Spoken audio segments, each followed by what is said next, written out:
Capítulo 1.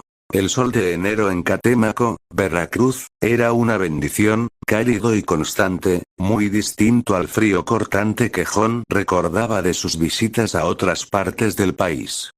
A sus 24 años, llevaba una vida sencilla, pero llena. Estudiaba diseño gráfico en línea y trabajaba medio tiempo en una tienda de electrónica para cubrir sus gastos.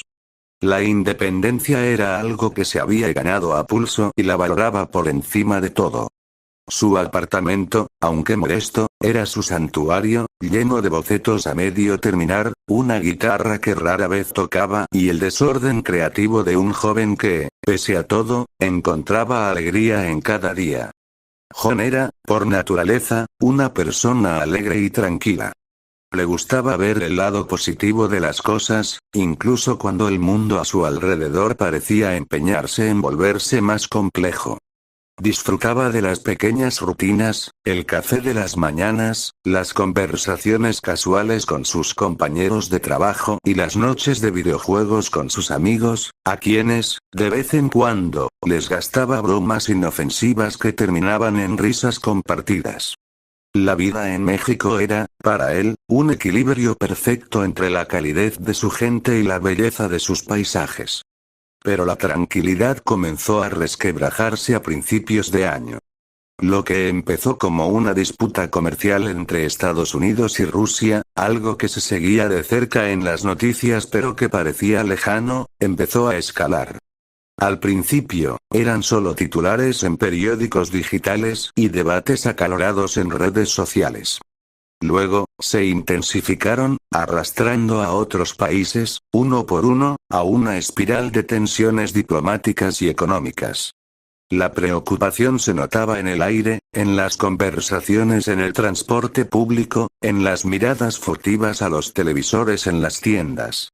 El mundo, poco a poco, parecía ir perdiendo la cabeza, y Jon, a pesar de su optimismo, no podía evitar sentir una punzada de inquietud. La idea de que todo esto pudiera terminar en algo más grave, algo que jamás había experimentado, comenzaba a instalarse en el fondo de su mente, como una sombra lejana que se acercaba lentamente. La sombra que sentía en el fondo de mi mente crecía día con día, volviéndose más tangible con cada noticiero. Lo que antes eran solo disputas comerciales, se había transformado en una danza macabra de amenazas y desafíos. Recuerdo las tardes, después del trabajo o de mis clases en línea, pegado a la pantalla de mi celular o la televisión, viendo cómo el mapa mundial se iluminaba con nuevos puntos de tensión. Han anexado más territorios, escuchaba a los analistas, sus voces graves y llenas de preocupación. La escalada es imparable. Países que antes consideraba neutrales o insignificantes en el tablero geopolítico, ahora se veían arrastrados. Uno declaraba su apoyo a una facción, otro imponía sanciones a la opuesta. Era como si una enfermedad se estuviera propagando, infectando las relaciones internacionales a una velocidad alarmante. La gente en Catemaco también lo sentía. Las bromas que antes soltaba con mis amigos en el trabajo se volvían forzadas, y las sonrisas en los rostros de los clientes se veían un poco más tensas. Se hablaba en voz baja en el mercado, se especulaba en las tienditas. El miedo no era explícito, pero estaba ahí, un zumbido constante bajo la superficie de la vida cotidiana. Los precios de la gasolina subían, los productos importados escaseaban y, de vez en cuando, el internet se caía por horas, lo que atribuían a problemas en la red internacional. Un día, mientras comía unos tacos al pastor con mi amigo Pedro, él se inclinó y me dijo, con una voz más seria de lo habitual: "Güey, ¿has visto lo de la frontera? Dicen que ya están movilizando tropas". Pedro era un tipo relajado, casi tanto como yo, así que su preocupación me golpeó fuerte. Intenté restarle importancia con una de mis bromas, pero ni siquiera yo me la creí del todo. La amenaza se cernía sobre todos. Ya no era una cuestión de comercio, sino de orgullo, de poder, de una locura colectiva que nadie parecía poder detener. Los titulares de las noticias se volvieron más alarmantes. Ultimátum, alerta máxima, amenazas nucleares. Esa última me heló la sangre. ¿En serio? ¿Habíamos llegado a ese punto? La idea de un conflicto a esa escala, algo que solo había visto en películas o libros de historia, era simplemente inimaginable. Una noche, mientras intentaba concentrarme en un proyecto de diseño, una notificación de última hora apareció en mi pantalla. Eran las palabras que nadie quería leer, el punto de no retorno. Se han activado los sistemas de defensa. Respuesta inminente. El corazón se me aceleró. No podía ser. Cerré los ojos, deseando que al abrirlos, todo fuera una pesadilla. Pero cuando los abrí, la pantalla seguía ahí, y el sonido de una sirena, apenas audible al principio, comenzó a crecer en la lejanía. La tranquilidad de Catemaco se rompió, y con ella, la última pizca de mi despreocupación. El corazón se me salía por la boca. Se han activado los sistemas de defensa. Respuesta inminente. Las palabras parpadeaban en mi teléfono, una sentencia escrita en neón. La sirena, que al principio era un lamento lejano, ahora aullaba con una urgencia aterradora, ahogando los sonidos de la noche. Era una señal universal, una que no dejaba lugar a dudas. Tenía que salir de allí. Me moví por el departamento en una especie de trance. ¿Qué era lo importante? La laptop, obvio, mi herramienta de trabajo y estudio, y mi vida digital entera. La tomé del escritorio y la metí en mi mochila. Unos cambios de ropa, básicos.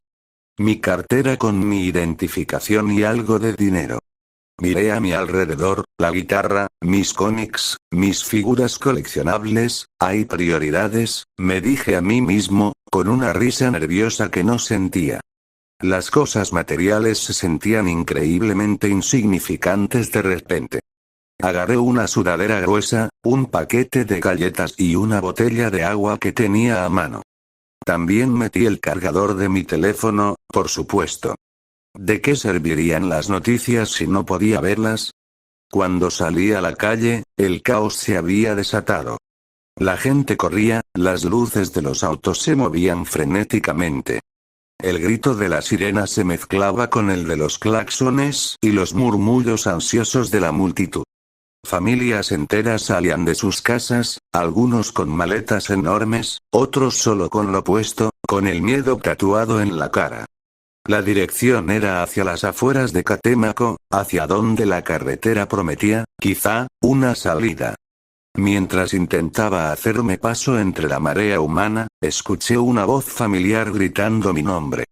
John. John. Me giré. Era Pedro, con su camiseta desaliñada y el cabello revuelto. Detrás de él venían su mamá y sus dos hermanos menores, todos con los ojos bien abiertos por el pánico. Su mamá sostenía una mochila con lazos de colores y Pedro llevaba una pequeña maleta. «Qué bueno que te encuentro, güey», exclamó Pedro, su voz tensa. «Pensamos que ya te habías ido». Estaba empacando lo indispensable, le dije, señalando mi mochila. ¿A dónde van? Hacia el norte, por la carretera. Dicen que hay puntos de reunión o algo así. Mi tío tiene una camioneta y nos dijo que nos esperaba en la salida, me explicó, mientras su mamá asentía con la cabeza, pálida. ¿Podemos ir con ustedes? Pregunté, casi sin pensar. Sabía que ir solo era una locura en medio de ese desorden. Pedro no dudó. Claro que sí, vámonos. Mientras más seamos, mejor. Nos unimos a ellos, abriéndonos paso entre la gente que corría. El aire vibraba con la sirena, la incertidumbre, el miedo colectivo. Cada paso se sentía pesado, como si arrastráramos el peso del mundo con nosotros. Pero el hecho de no estar solo, de ir con Pedro y su familia, me daba una pequeña chispa de esperanza en medio de la oscuridad inminente. El destino era incierto, pero al menos, no iba a enfrentarlo solo. La caminata hacia el refugio fue un caos organizado, un río humano fluyendo por las calles de Catemaco. El aullido de la sirena se había vuelto parte del paisaje sonoro, un recordatorio constante de la urgencia. Pedro y su familia eran mi ancla en ese mar de incertidumbre. Su tío, un hombre robusto y de pocas palabras, ya nos esperaba en la salida del pueblo. Su camioneta vieja pero confiable, era un faro en la oscuridad. Nos apretujamos en la parte de atrás, junto a otros familiares y vecinos, en un silencio tenso, roto solo por el craqueteo del motor y los sollozos ocasionales de los niños. El refugio resultó ser el auditorio de la preparatoria local, un edificio sólido de concreto que, al menos en teoría, ofrecía cierta protección. Cuando llegamos, el lugar ya estaba abarrotado. Cientos de personas, rostros conocidos y extraños, se apiñaban en el gimnasio, en los pasillos, incluso en las aulas. El aire era denso, cargado con el olor a sudor, miedo y una extraña mezcla de esperanza y resignación. Encontré un pequeño espacio junto a una pared con Pedro y su familia. Nos sentamos en el suelo frío, compartiendo las galletas que había traído. Nadie hablaba mucho, solo intercambiábamos miradas de preocupación. Mi mente, sin embargo, no podía quedarse quieta. Necesitaba saber. Necesitaba entender qué demonios estaba pasando. Saqué mi teléfono. La señal era intermitente, pero por un milagro, logré conectarme por unos segundos. Abrí Twitter, buscando las noticias más recientes. Lo que vi me heló la sangre. Los titulares eran una ráfaga de fuego. Frontera de Estados Unidos bajo ataque masivo por fuerzas rusas. Las imágenes cargaban lentamente, pixeladas, pero inconfundibles. Explosiones en el horizonte, columnas de humo que se alzaban contra un cielo oscuro. Mi garganta se cerró. No era una amenaza, no era una escalada. Era una guerra. Una guerra real, en suelo americano. Deslicé la pantalla, buscando más información, y lo que encontré fue aún peor. El conflicto no se limitaba a esas dos potencias. Había otros encabezados, igual de aterradores. China moviliza tropas hacia Taiwán, India y Pakistán en confrontación directa, conflicto en Oriente Medio se propaga sin control. El mundo entero. Era una locura. Todos contra todos. La histeria se estaba apoderando del planeta. Guardé el teléfono, la batería casi agotada, y miré a Pedro. Él me devolvió la mirada, sus ojos reflejando la misma angustia que yo sentía. No necesitaba decir una palabra. La información que había visto ya estaba grabada en su expresión. El mundo, tal como lo conocíamos, se estaba desmoronando ante nuestros ojos, y no había nada que pudiéramos hacer al respecto, más que esperar, atrapados en ese refugio improvisado. La sirena seguía aullando a lo lejos, un recordatorio constante de la tormenta que se desataba afuera. Los días que siguieron fueron una extraña mezcla de alivio y una ansiedad que se arrastraba. Dentro del auditorio, el ambiente se había vuelto más tranquilo. La gente ya no corría histérica, pero una tensa calma se había asentado. El aire seguía pesado, pero al menos el pánico inicial había cedido. La buena noticia, al menos para nosotros, era que el frente en la frontera con Estados Unidos parecía haberse estabilizado. Las noticias que lográbamos captar, intermitentes y poco fiables, indicaban que los ataques rusos habían disminuido su intensidad. Era como si hubieran lanzado su golpe y ahora esperaran. Pero esa calma no se replicaba en el resto del mundo. A miles de kilómetros de Catemaco, la situación era todo menos tranquila. Estados Unidos no se había quedado de brazos cruzados. Los reportes, susurrados entre los refugiados o leídos a toda prisa en pantallas de teléfono con poca batería, hablaban de un contraataque masivo. Era una venganza, una respuesta furiosa que solo prometía más destrucción. La guerra en el otro lado del mundo se había recrudecido, con más países uniéndose al conflicto, y la escala de la violencia era inimaginable. Escuchaba a la gente hablar de armas que no creía que existieran fuera de las películas, de ciudades enteras reducidas a escombros. La humanidad estaba en su peor momento, y estábamos aquí, en un refugio improvisado, esperando el desenlace. México, por su parte, reaccionó de la única manera que podía. Los mensajes del gobierno, que de vez en cuando lográbamos escuchar por radios viejas que alguien había traído, eran claros. Movilización nacional. El miedo a que el conflicto se desbordara y nos arrastrara directamente era palpable. Se hablaba de fortificar las fronteras, de preparar a las tropas para una posible incursión, ya fuera por parte de los agresores o de los propios Estados Unidos buscando un escape o un nuevo frente. Recuerdo una tarde, sentado en el suelo, viendo a los niños de Pedro jugar a las cartas con una baraja raída.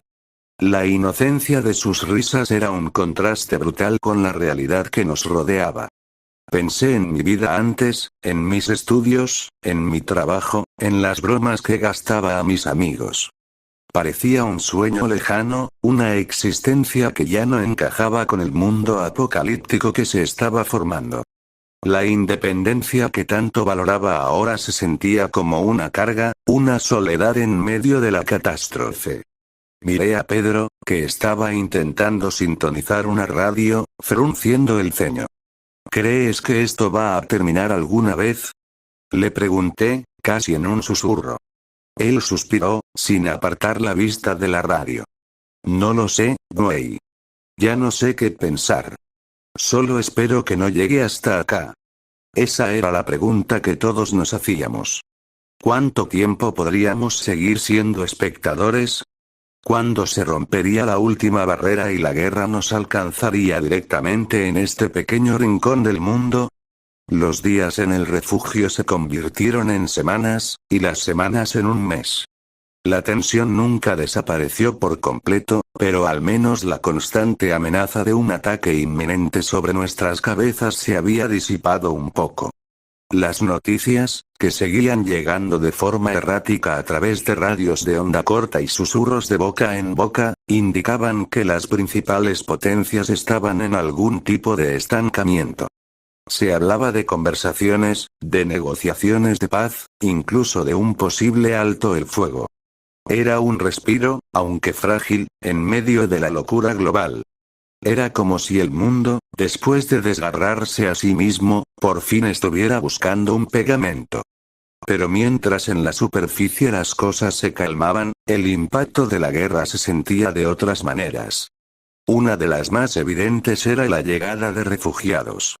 Primero, eran rumores, luego, se volvieron una realidad innegable.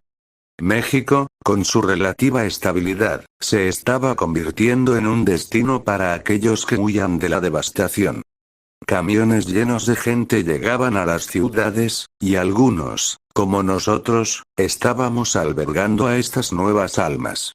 Recuerdo la primera vez que vi a uno de estos grupos entrar al auditorio. Eran una familia. Sus ropas estaban sucias, sus rostros demacrados, y sus ojos reflejaban un cansancio que iba más allá de lo físico, una profunda tristeza.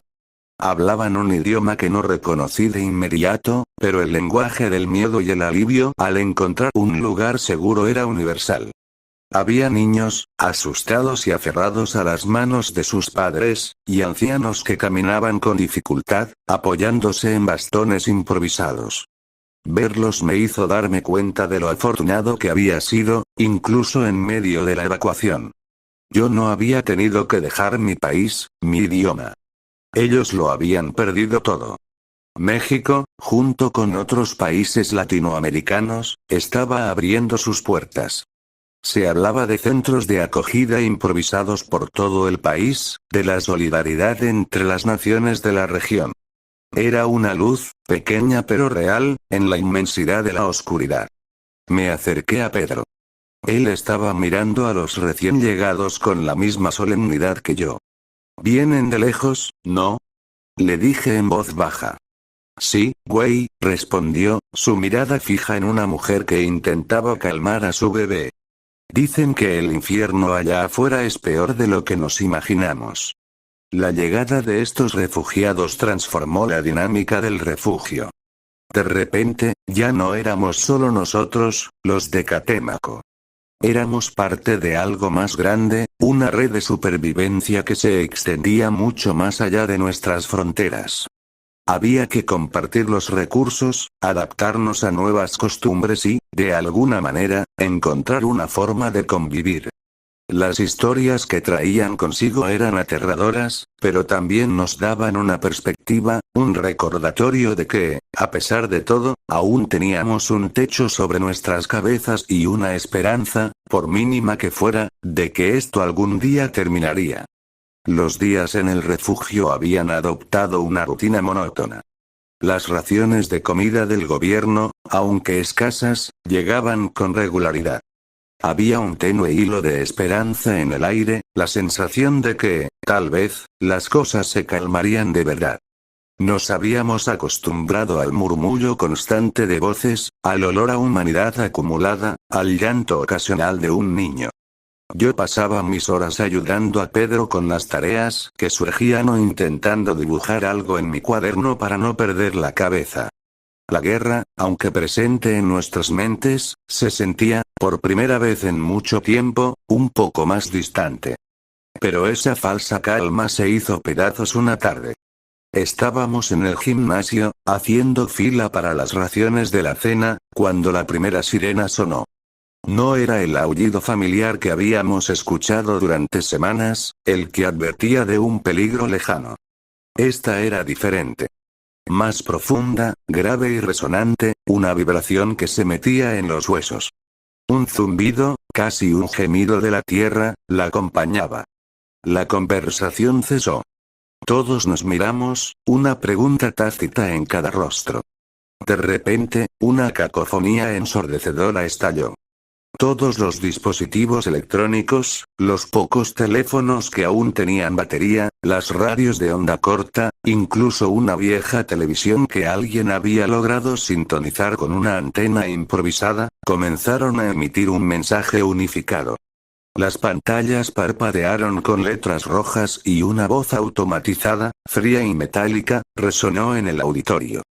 Evacuación inmediata a los búnkeres designados.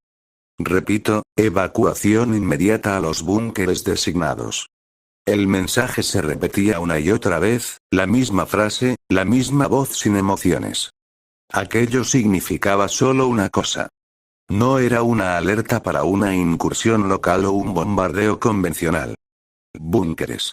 Esa palabra, ese tono, la resonancia grave de la sirena, esto era diferente. Esto era el escenario que todos temíamos en lo más profundo de nuestras almas, la que habíamos intentado ignorar. La guerra no solo nos había alcanzado, nos había devorado por completo. El pánico, contenido durante semanas, explotó. La gente gritaba, corría. Niños lloraban, se perdían entre la multitud. Pedro me agarró del brazo, sus ojos muy abiertos. John. Tenemos que irnos. Ahora. Sabía lo que significaba. Esa sirena, ese mensaje, eran la señal de que los misiles, las bombas nucleares, o cualquier arma de destrucción masiva inimaginable, estaban a punto de caer. El tiempo se había agotado. Teníamos que correr, aunque no supiera a dónde, ni si importaría realmente. La carrera hacia el búnker fue una pesadilla borrosa. Los gritos, el eco de la sirena grave y el suelo temblando bajo mis pies mientras la gente se empujaba. Recuerdo el agarre firme de Pedro en mi brazo, arrastrándonos a través de la multitud, sus padres y hermanos menores justo detrás de nosotros. La entrada al búnker era una boca oscura en la tierra, una rampa de concreto que descendía hacia la oscuridad, y nos lanzamos dentro, uno tras otro, tropezando en la penumbra. El aire dentro era denso, pesado, y el silencio, después del caos exterior, era ensordecedor. Pero duró poco. Apenas habíamos logrado acomodarnos, apretados entre cientos de cuerpos sudorosos, cuando el búnker comenzó a temblar bruscamente. No era un temblor de tierra normal. Era una vibración profunda, un estruendo sordo que venía de arriba, una presión inmensa que crujía en los cimientos. La poca luz que entraba por la entrada principal parpadeó, y las lámparas de emergencia, ya tenues, oscilaron violentamente. La gente gritaba, algunos se abrazaban, otros rezaban. Cerré los ojos, apretando los dientes, esperando lo peor. Era la explosión. No una, sino varias, resonando en la distancia, como si el mundo estuviera siendo pulverizado justo encima de nuestras cabezas. Después de lo que parecieron horas, pero que seguramente fueron solo minutos, el temblor disminuyó. El estruendo se convirtió en un zumbido distante, y finalmente, solo quedó el sonido de la respiración agitada y los sollozos amortiguados. La oscuridad, salvo por las luces de emergencia, era casi total. Una vez que la conmoción inicial pasó, y la adrenalina se diluyó en un cansancio extremo, la gente comenzó a moverse. Hubo un esfuerzo por organizarnos, por encontrar espacio, por atender a los heridos leves. Pedro y yo ayudamos a su familia a encontrar un rincón contra una pared fría. El silencio no duró mucho. Los murmullos ansiosos llenaron el aire. Mi mente, a pesar de la tensión, no podía evitar buscar respuestas. Saqué mi teléfono, casi por inercia, aunque sabía que la señal sería nula. Y lo fue. Pero de repente, una radio que alguien había traído, y que había estado silenciosa, emitió un débil crujido. Me acerqué, junto con otros.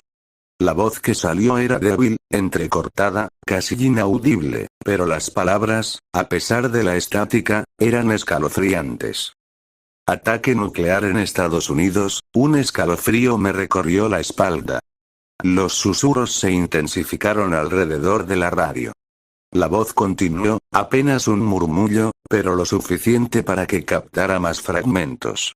Del otro lado del mundo, también, múltiples detonaciones, no había duda. La guerra final había llegado. Habían apretado el botón. Ciudades enteras, continentes, se habían convertido en cenizas. El mundo, tal como lo habíamos conocido, había terminado. Estábamos aquí, en la oscuridad de un búnker subterráneo, los pocos sobrevivientes de una catástrofe global. La esperanza, que antes era un hilo delgado, se había roto por completo. Solo quedaba la cruda realidad de un mundo irreconocible. Las horas se arrastraron, transformándose en días.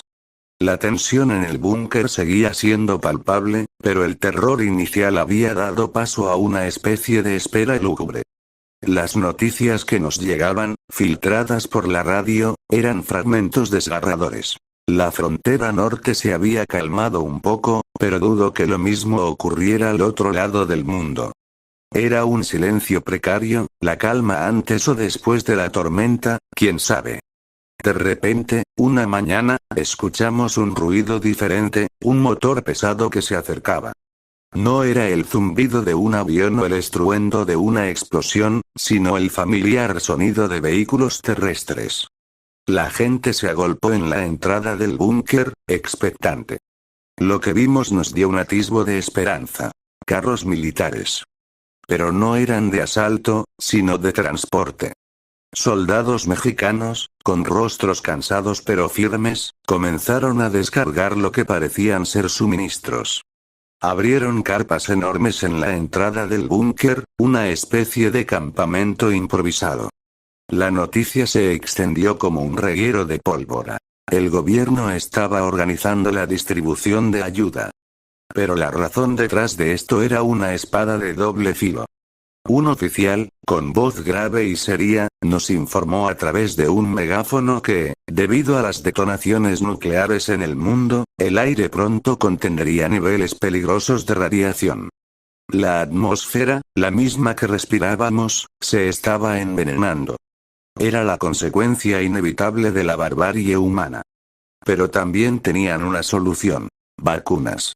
Una dosis que, según decían, nos protegería de los efectos más letales de la radiación. Era una esperanza, una diminuta tabla de salvación en un océano de desesperación.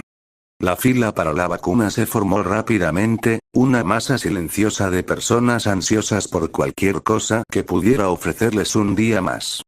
Después de una hora de espera, mi turno llegó. Me senté en una silla improvisada, el brazo extendido. El médico, un hombre de mediana edad con gafas y un aire de agotamiento extremo, tomó una jeringa. En ese instante, hubo un golpe en la mesa, y el médico, sin querer, cambió las jeringas. Él no se dio cuenta, su mirada fija en el proceso, su mente probablemente en otra parte, agotado por la situación. Pero yo sí. Mis ojos se abrieron de golpe al ver la jeringa diferente, el líquido en su interior, con un color que no era el que esperaba. Una sensación de frío me recorrió el cuerpo. Él la insertó en mi brazo. Sentí un leve pinchazo y luego el líquido extraño se deslizó por mis venas. El médico retiró la aguja, me dio un algodón y me indicó que pasara. No dije nada. El miedo me atenazaba la garganta. ¿Qué diablos me acababan de inyectar? La idea de ser transportado a un laboratorio, de ser un experimento en este nuevo y horrible mundo, se apoderó de mí. Me levanté, tembloroso, y me alejé, intentando no delatarme. La inyección, sea lo que fuera, ya estaba dentro de mí, y no había vuelta atrás. Las horas después de la inyección se me hicieron eternas. Me aparté de la fila, mezclándome entre la gente, con el brazo palpitante y la mente a 1000 por hora. Cada pequeño cambio en mi cuerpo, cada escalofrío, cada latido irregular, lo atribuía a ese líquido extraño que ahora corría por mis venas. La paranoia era una carga pesada. No podía decirle a nadie, no a menos no a alguien que pudiera hacerme algo. Me pasé el resto del día observando al médico, a la jeringa que no era, intentando descifrar si había sido un error genuino o algo más oscuro.